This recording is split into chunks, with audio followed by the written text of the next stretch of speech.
it set up for Sundays, so every Wednesday you guys will be able to do a meal and come up here. That way the kitchen crew can get on with their stuff.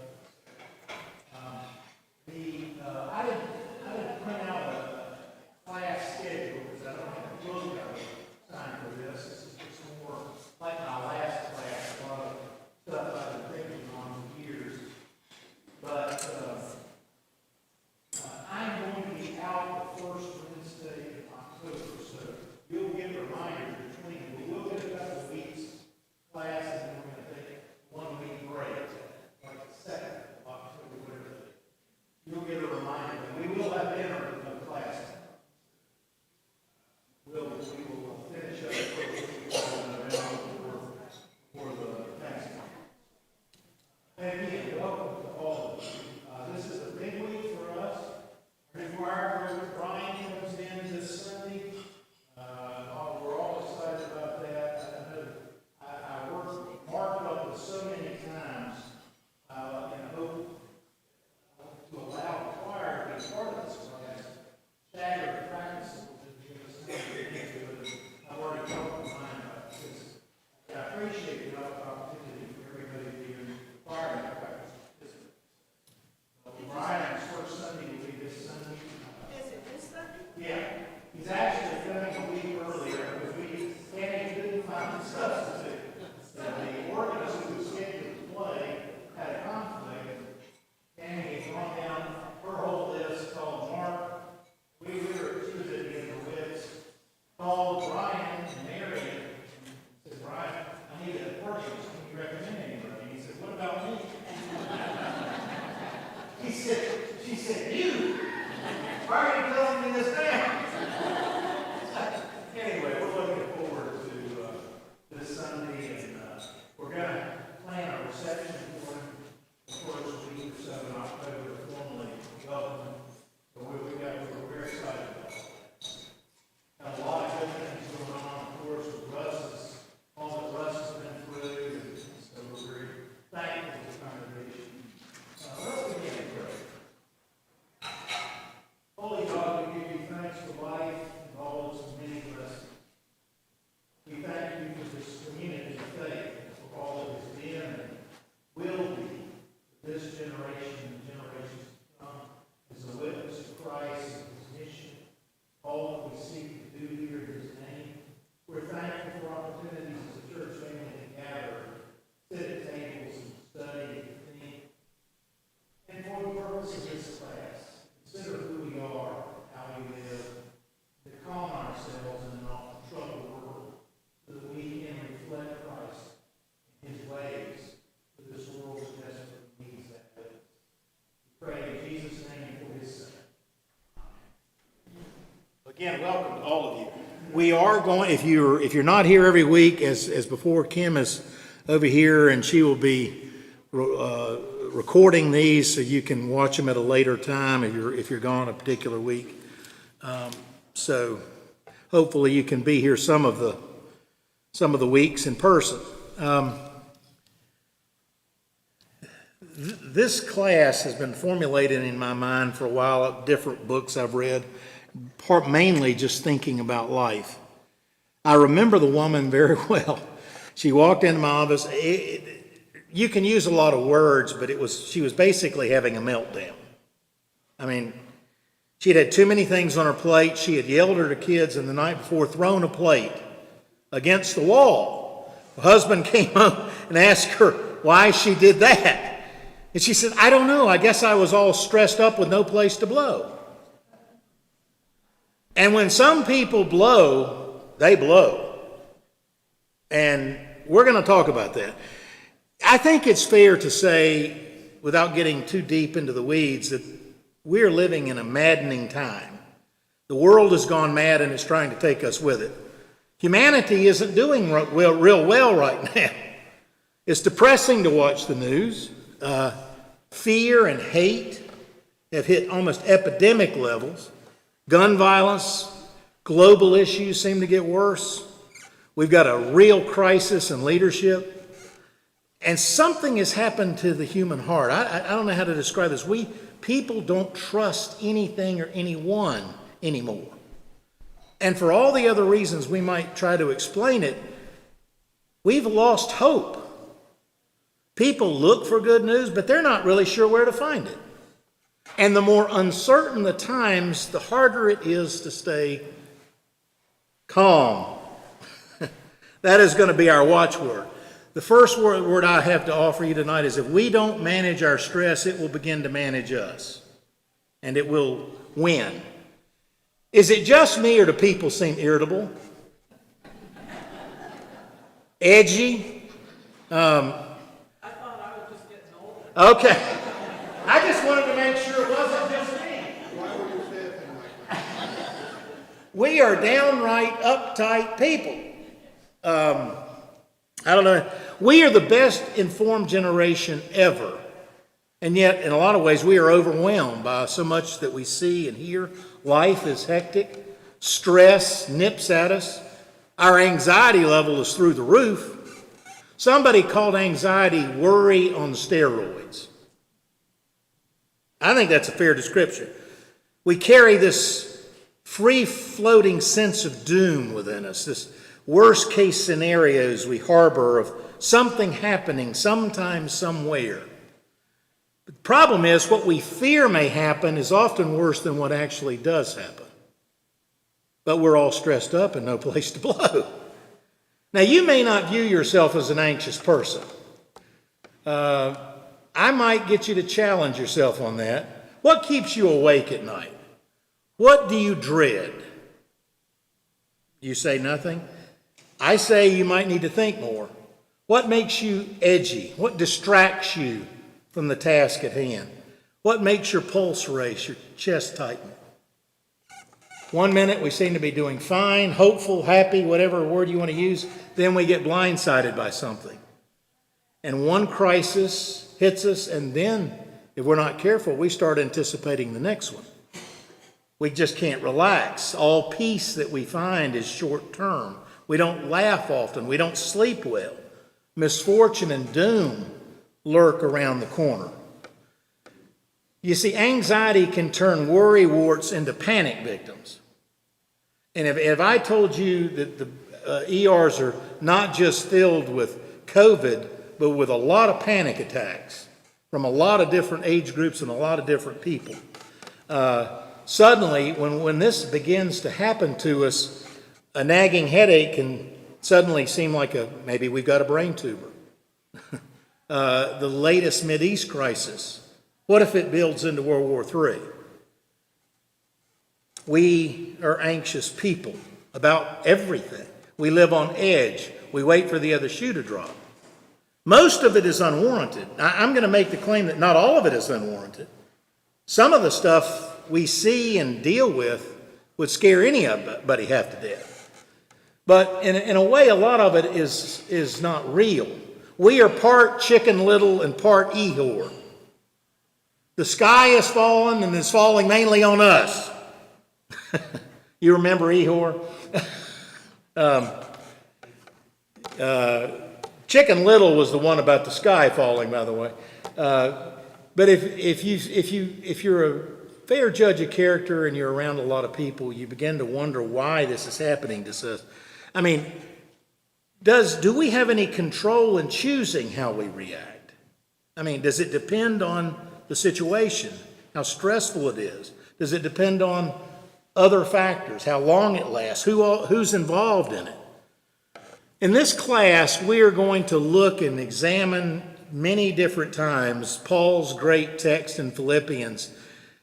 Rejoice in the Lord always. Again, I say rejoice. The Lord is at hand. Have no anxiety, Paul says, about anything, but by prayer and supplication let your requests be made known to God. This was written to his favorite church in Philippi on the 11th anniversary of their founding. Now, I want to give you a little biblical context for this because we're going to look at this verse each week. Philippi was not in Paul's original plans. God had a way of changing Paul's plans, a lot. But this is the only letter in the New Testament accredited to Paul where Paul isn't rebuking bad behavior or exerting his authority as an apostle. It is just filled with mature lessons about what mature Christianity looks like. That's why, I love Philippians. It's one of my favorite little short letters of all. Why then would Paul be concerned about anxiety and telling his good friends in Philippi this? Because Paul is in jail. And his being in jail has made his Philippian friends a little nervous, anxious. Be anxious for nothing, he says. Remember, Paul didn't have a fax machine or an email system or a cell phone. He's trying to communicate often through letters and couriers carrying things from one place to the next. He's concerned about them, that they not worry about him. But I want to make a distinction tonight as we get this started.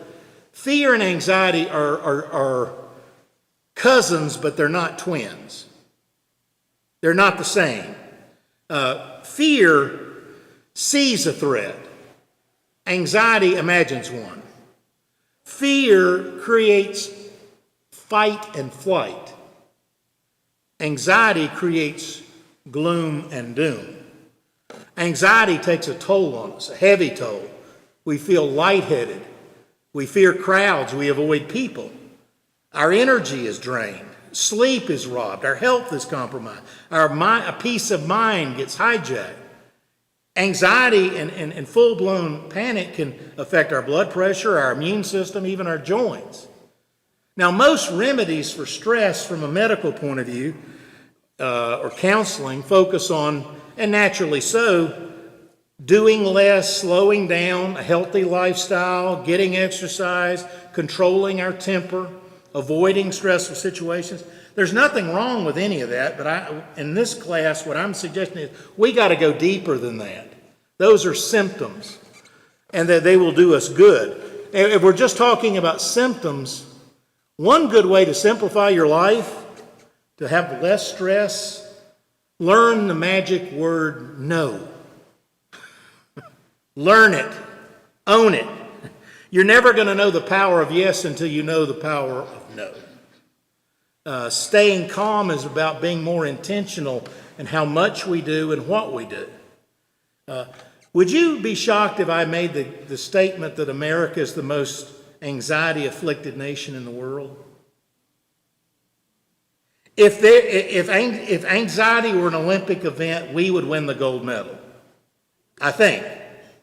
It's not a contest, by the way, but that's just a statement of fact. We are card-carrying worrywarts as a group.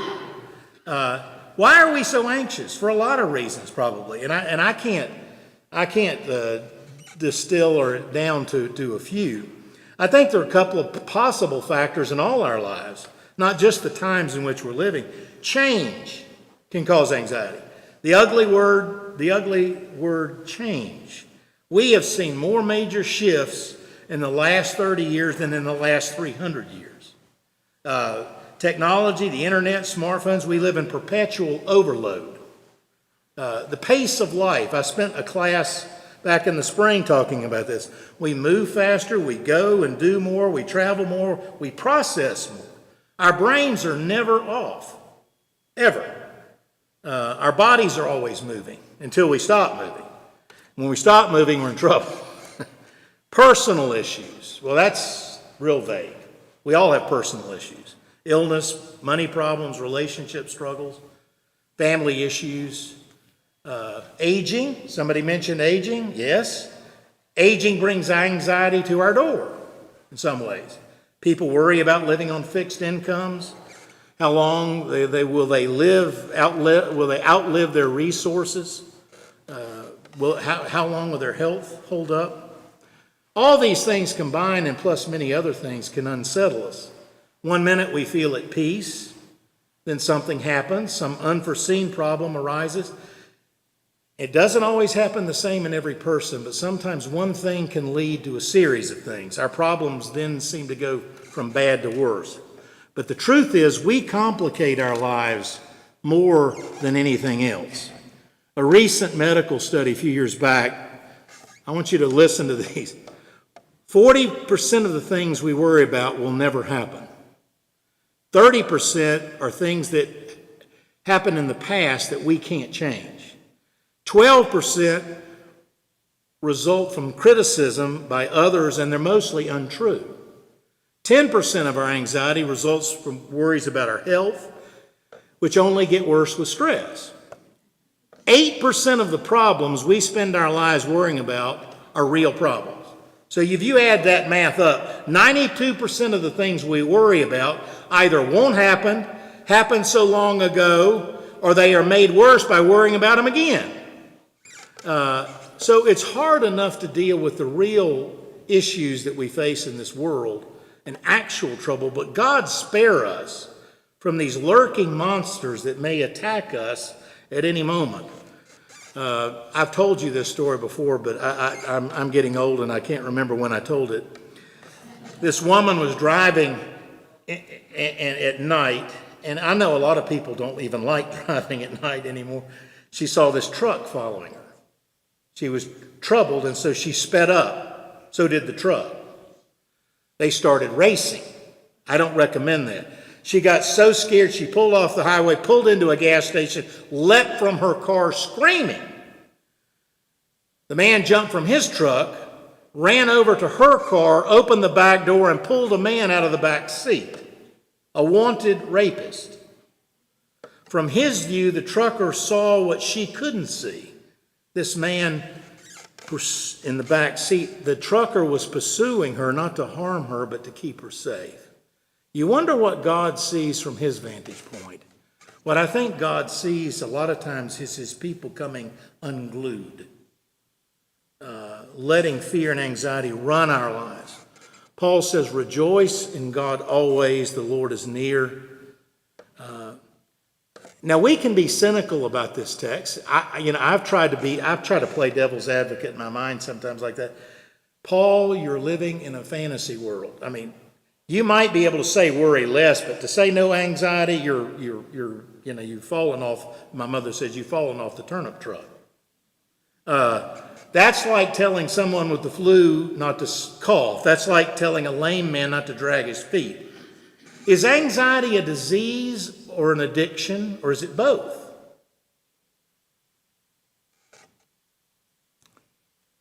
One thing I think we can all agree on, it's an inevitable part of human life. It comes with the territory. So my first claim I'm going to make tonight, and I'll try to make one every week, if we can't live without anxiety totally, can we at least learn to live beyond it, to be less anxious? I think the answer to that is yes. Robert Frost, the great poet, once said, the people who scare me most are the people who are most scared. And there are a lot of them. Now, so let's get back to Paul. Here is a man on death row. It's a great setting for anxiety, wouldn't you agree? I mean, he knows he's doomed. He has no chance at a fair trial. He knows where he's headed. But instead of dwelling on all that had gone wrong and what he had lost, Paul keeps focusing on Christ. With every reason to be depressed, he says, rejoice in God. With every reason to complain, he said, in gratitude, let your requests be made known to God. We can't always choose what happens to us, but we can choose how we react. I believe that attitudes are more important than facts. That's not always true. You can correct me. There are some times when we just get totally blindsided by a fact, by something awful. But a lot of times our attitudes are more important than what happens. You take your biggest problem right now, whatever it is, you take it. Your problem may not be your real problem, but what your problem leads you to do. It's how we act and react. Sometimes it might be just as harmful as the threat itself. The late Senator Bob Dole got a lesson about this from his doctor. He was recovering from the war injuries he sustained, and he asked the doctor what he was supposed to do with the rest of his life. And the doctor said, don't think about what you've lost, but what you have left. And Dole, as he reflected on it, wrote this. He said, he inspired me to see the possibilities where I'd only seen problems. And that is the challenge. What do we see? Only the problems, or do we see possibilities. You know, when times are hard, what tends to happen is our horizon shrinks. We zoom in on issues, how they limit or define us, but rarely do we focus on possibilities and what could happen. You just mark my word, we're either going to focus on our problems or we're going to focus on God and the help God can give us, one or the other. Anxiety, if we don't do something about it, can cripple us. Now, let me state up front tonight, anxiety is not a sin, it's an emotion. But if it's left unchecked, it can lead to sinful behavior. Marilyn Robinson is a Pulitzer Prize novelist, and she wrote this about anxiety. She said, "Contemporary America is full of anxiety. This isn't a Christian habit of mind. Christ is a gracious and abiding presence. In him, history will be resolved. Anxiety either operates as an appetite or an addiction, one or the other." I think those are very accurate words. Christianity, the life Jesus calls us to, is meant to be a life of peace. But we Christians seem no less anxious than the rest of society. Jesus says to us, can you add one single hour to your span of life by worrying? And yet it's almost as if we can't help ourselves. And Paul echoes that very sentiment. Just have no anxiety. Now, I want to give you a quick lesson in Greek, just in case you needed one. Have no anxiety is in the active tense, and what that means is an ongoing state. I think what Paul is referring to is not an isolated panic attack or short-term anxiety, but a life paralyzed by it. So ask yourself, is my anxiety a permanent resident or a temporary guest? That could be a big difference. We know people who struggle with it day in, day out. The presence of anxiety is unavoidable. The prison of anxiety is optional. There are warning signs that I think we can all see and we might have to own up to. Finding no humor in life, that's a troubling sign. Seeing only problems and no possibility. Becoming negative and cynical, it's easy to do. Assuming the worst and dismissing any good news. When you start getting this way, check yourself. Lethargy, another symptom. Becoming a hermit. Anxious people start pulling away more and more. And that brings me to Jesus. And it's always, I mean, I understand if I bring him up, it's gonna sound like, well, you know, of course he lived a different life. He didn't have issues like we had. I would say if you thought that, you would be wrong. Jesus was not immune from pressure. I mean, he lived with it every day in ways we can't even imagine. But in stressful situations, he stayed calm. He stayed centered. Not because he was divine, but because he was prepared.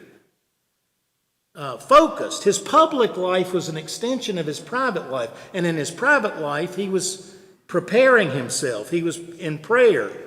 Jesus went from one crisis to the next every single day, hounded by crowds, harassed by people who were threatened by him. And he didn't reduce his stress by reducing his schedule. He did more in 3 years than most people do in 20. That's really beside the point. He was at peace, and nothing could shake that. Serving him certainly added more stress to the disciples than it removed. I mean, if you read the Gospels carefully, every time Jesus disappeared, they panicked, just without exception. I mean, they felt overwhelmed. It didn't take much either. Now, sometimes it was justified. I mean, if I had 5,000 hungry people staring at me and we hadn't ordered pizza, and we've got about $15 in our pockets, I'm going to get panicked. You know, I'll get to that story another week. But it's amazing as you look at the Gospels, Jesus didn't lower his standards or sugarcoat the risk of serving him, but he told the disciples they could have the same peace that he knew. And it didn't happen quickly or automatically, and it probably won't happen to us that way either. It's something that involves a lot more than just having positive attitude. The stress we feel in these times, some of it is about how stressed we are going into it. It's not that the daily news and everything that's going on isn't stressful. It's just that we're already, as that woman was, stressed out with no place to blow. So it's like adding insult to injury. This Jewish rabbi had lived a very abundant life. He was at the point of death. One of his students was asked by a man, "What was the most important thing to your teacher?" And he thought a minute, and the students finally said, "Well, whatever he happened to be doing at the time." And so one day at a time, whatever he was doing, that's how Jesus lived. It's amazing to me, stunning to me, with that kind of mission, with that kind of destiny, and yet he gave every person he met his undivided attention. He made time for people. It wasn't as if he didn't have other things to do. To stay calm, really calm, we need to size up situations and learn how to measure our reactions and not to let the heat of the moment or our own stress dictate how we will respond. Don't take this the wrong way, but we are not indispensable. The world does not revolve around us, so be glad. The future does not hinge on us. Breathe deep. It's okay. W.H. Auden said, "Be glad your being is unnecessary." That may not be good news for you, but it ought to lighten your load just a little. The world did revolve around Jesus, yet he never let stress and anxiety cause him to say or do anything that wasn't in keeping with his purpose. This happened not just because he was divine or God's son, but because he was prepared. I'll say that again. The family was moving, getting the truck loaded. Man saved the heaviest piece of furniture in the house for last. His big roll-top desk, oak, heavy. Pushing the desk with all his might, he barely moved it a bit. His 4-year-old son walked over and asked if he could help. 4 years old. Together they managed to slide it a little bit across the floor. The boy started pushing and grunting, inching it along, maybe every 10 minutes, moving it a little bit. He looked up at his dad, finally said, "Dad, you are in my way." He tried to push it all by himself. The desk didn't budge an inch. I wonder if we don't send that signal to God, "You're in my way." We act as if life depends totally on us. No wonder we're anxious. No wonder we get nowhere. We get overwhelmed. We live as if we're alone, fending for ourselves. We lose touch with the one from whom perfect peace flows. Somebody said the letter I is always in the middle of anxiety. It is, literally. But even more importantly, when we focus so much on us, when we fret over our problems and worries, when we measure how well we are coping with life, we lose sight of God's provisions. I think the paradox of our time is that many people are busy and bored at the same time. I hear a lot of people tell me they're just overstressed, spread too thin. That happens. But I sometimes wonder to myself, is that really a case of burnout or rust out? Is it having too many things to do, or is it having nothing meaningful to do?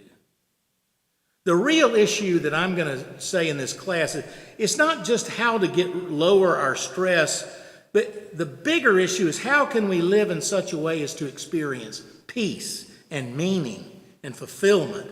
How can we stay calm How can we be less anxious? So this is my first point tonight. Start here. Release your burdens to God. Let go and let God. Learn to depend more on God and less on you. Trust that no matter what happens, God's grace is sufficient for you. Now, it's interesting. God never promises us protection from pressure, but mainly power under pressure. Paul drew near to God. He released his burdens. Jail cell was a perfect setting for that, of course.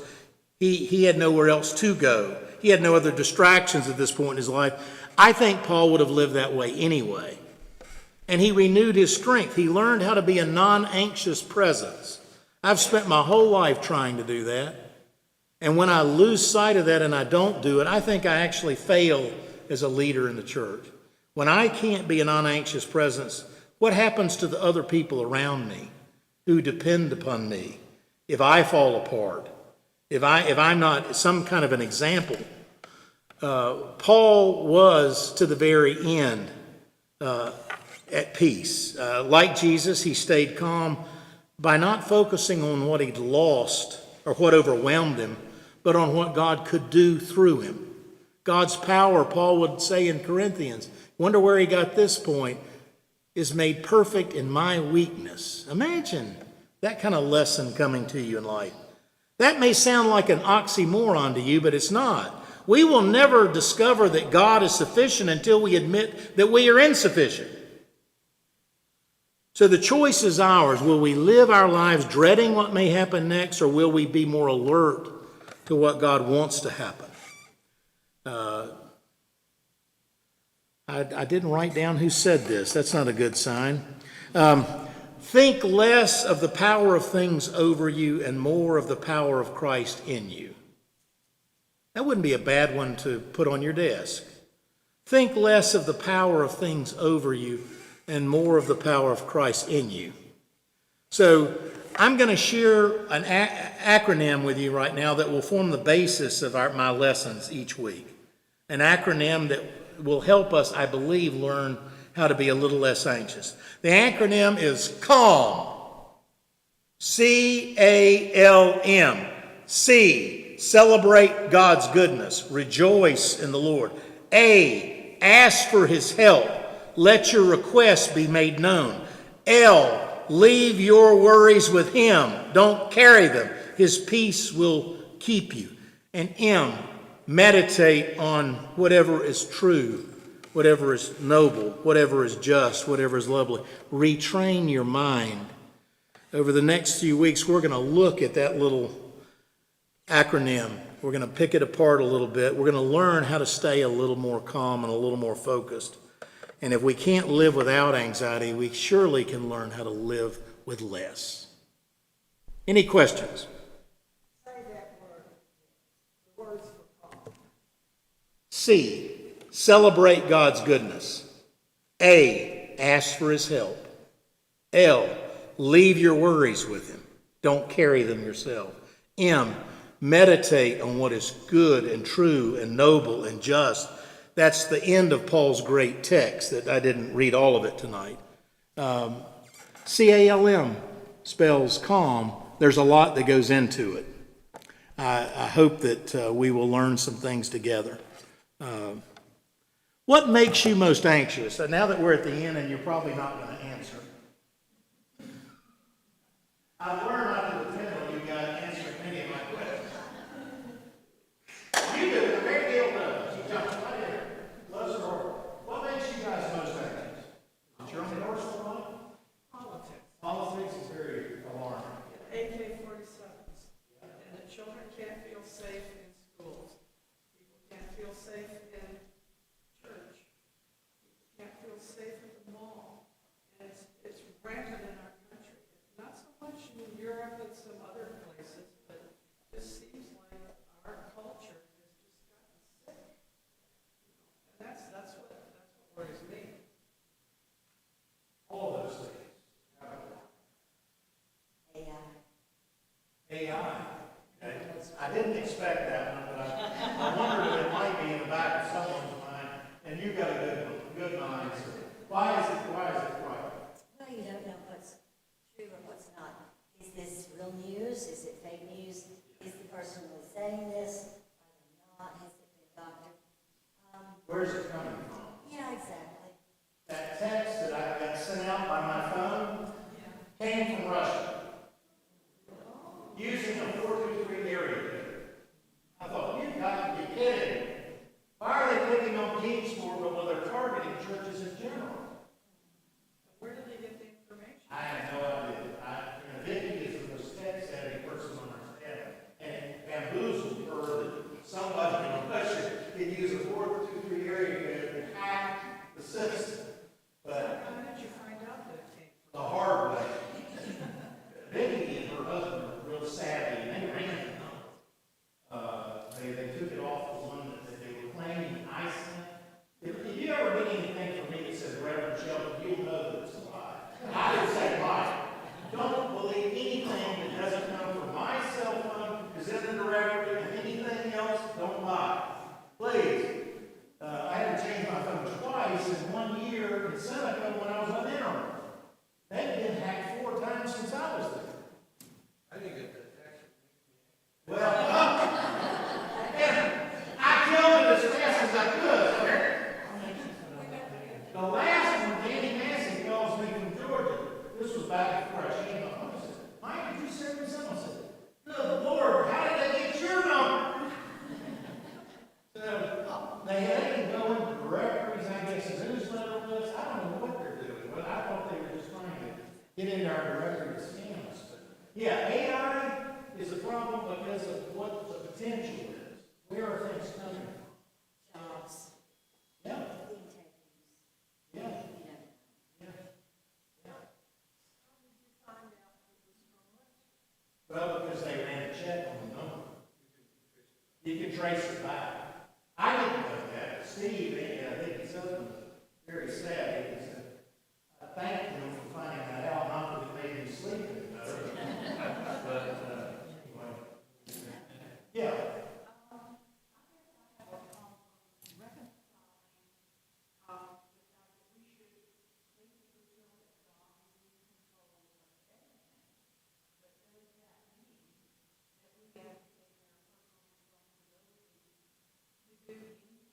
No, we're going to tackle that head on week 3.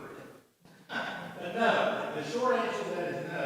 We don't advocate our responsibility, but we do it in a different way. We don't carry the burden of the world on us. That's a tough, but that's a good one. Others, anybody else? What makes you anxious? I use a different vocabulary when I'm driving a big city. Yeah, yeah, I get that. Yeah, my anxiety level tends to go up in certain places. But that, like I said, there's a difference between anxiety being a temporary thing and a permanent thing. And, when I'm in the middle of someplace I shouldn't be, anxiety kind of goes up. Yeah. The changes I've seen, I've been a PA for 34 years in family practice, and the young people are not optimistic. They feel hopeless. They're anxious. They're depressed. They can't go to work. You can't blame them. You can't blame them. No. And you're saying to a very unique guy, I've seen very similar thing. There are 3 children in the 30s. Well, we need to wind down class. I understand what's talking about. It's a. I mean, what makes you should be most optimistic in your 20s, when you're going to school, and you're looking forward to your job, and all these things, and they're not. Yeah, my daughter and I had a long conversation. She said, Dad, I'll never run a house. I said, well, maybe, maybe not. I said, you're going to have to plan a little bit. It doesn't just happen overnight. You got to make choices about your jobs. But anyway, yeah, I understand where you're coming from with that. There is a lot of that in that generation just sinking into kind of what I call a hole. There's always have been bullies.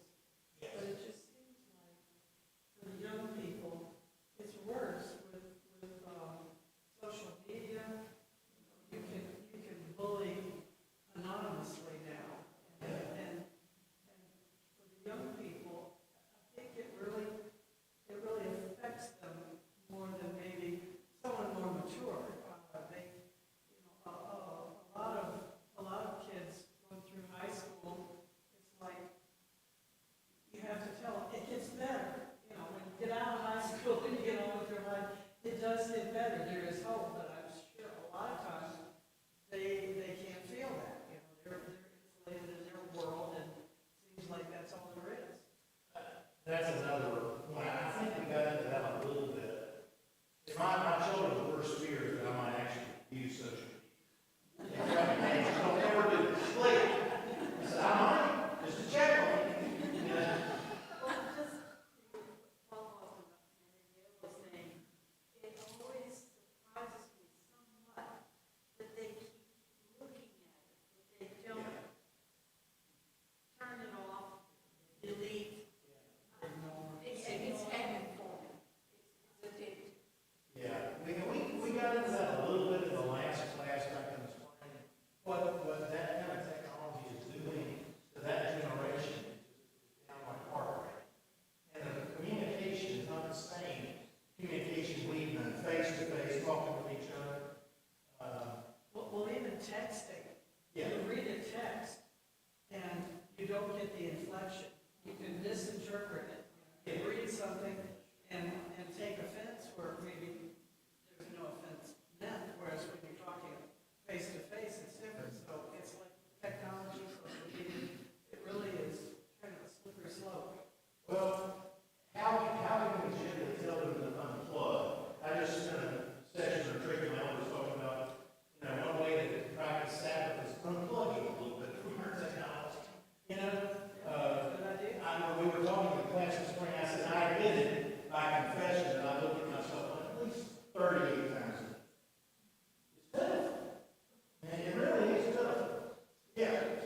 Yeah. Oh, I was just gonna say that kids today are basically self-isolating, and they don't know how to get along with others. And I think this causes them to not have hope, not have goals for the future, because they're so wrapped up in what's right there in front of them, and they don't think about anything else. Well, a lot of activities are video games, individual, they're not, getting out. I know my daughter has to limit my granddaughter's time with their tablets and things that they look at. Go out to play, that type of thing. It's troubling when you see an 8-year-old with a tablet. Oh, yeah. Or a cell phone. It's like, maybe we ought to wait a little longer to introduce this stuff to our kids. Yeah. We spent some time at Yale with my son-in-law, who's a professor there, and his dad. They come to dinners, holiday celebrations. And I'm amazed at the shallow depth of their knowledge. The basic understanding of economic issues is not even there. But they have tremendous anxiety, form opinions, it just doesn't make any sense. So we feel like we're well, but in fact, we're not. Most of what I hear is parroting whatever position they heard from somebody else, not understanding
distracted.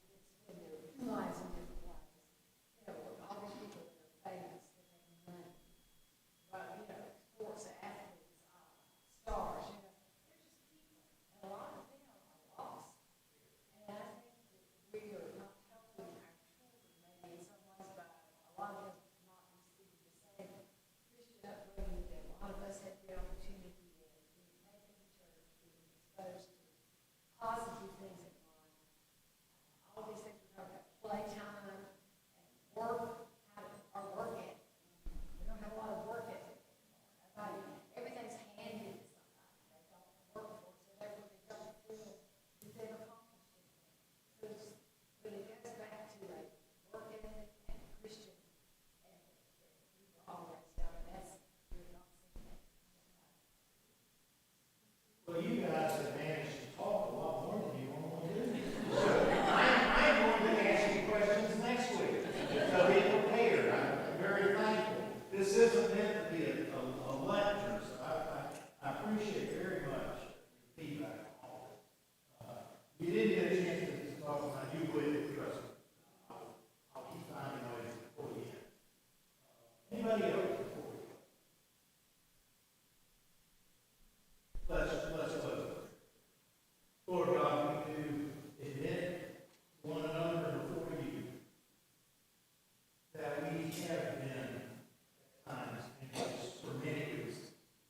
Knowing full well that you are with us, knowing full well that your grace is sufficient for us, and yet we somehow manage to live as if none of that is true, none of it is actually reality. Help us as we discuss and sit together, look at our lives, consider how we might grow, as Paul did, even through adversity, even in difficult situations, to find that you are adequate for all that. In Christ's name we pray. Thank you, guys.